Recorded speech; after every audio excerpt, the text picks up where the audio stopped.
even on that side of things, I think if we could just even go back to the partnership side of things, I think there's also an inherent risk to that. Say you do have a good relationship, right? Well, you got to really think about this because, as we said, a manager will commission, just for argument's sake, 20%. Let's say they brought in a revenue of $1 million. The manager's going to go and get their $200,000 from 20% of $1 million of gross, right? I don't have any responsibilities to whatever the artist has to pay, whether it's makeup, and say that it's not a label. Say it's an independent artist. Music video, marketing, advertising, recording studio, producers. Artists got to pay for all of that. And when you're 50-50 partners, now I got to pay. Exactly. So there's a risk. So look, here's There's a risk. this is what I'm saying. So let's say you make $1 million in revenue. Yeah.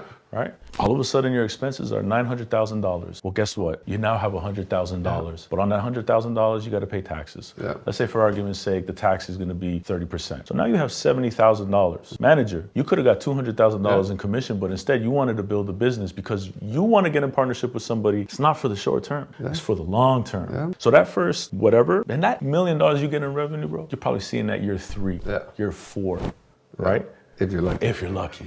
Now, let's say that. But okay, so now you have 3 choices. $70,000 in that account in profit. It's either 1, you each take the $35,000 and you put it in your pocket. 2, you take a dividend and then you say, here, we're each going to take $10,000 and now there's $50,000 in there. Or third option, you don't take anything, right? And now you have $70,000 in there to reinvest into the business because that's what you really should do if that's the profit that you have. Reinvesting back into the business and generating more revenue. That comes with a risk. Now, it's not to say that, like, if you made $1 million in revenue and you're both business partners in that and you register an LLC, you should know that you have to have a payroll. What is going to happen is the artist is going to have a payroll, like they're going to be on salary and the manager is going to be on salary. So let's say, the manager on salary is getting $100,000, the artist is getting $100,000 in salary. But if you're on salary, there's deductions that come with that. So that's going to be $60,000, $50,000 if you're making, especially here in California. Yeah. There's a risk. Listen, there's a risk in there's that. risks in both ways. And that's, I think, the beauty of the conversation, which was, how do you value someone's work and how do you value yourself, both artist and manager? And 2, there's a risk in either way.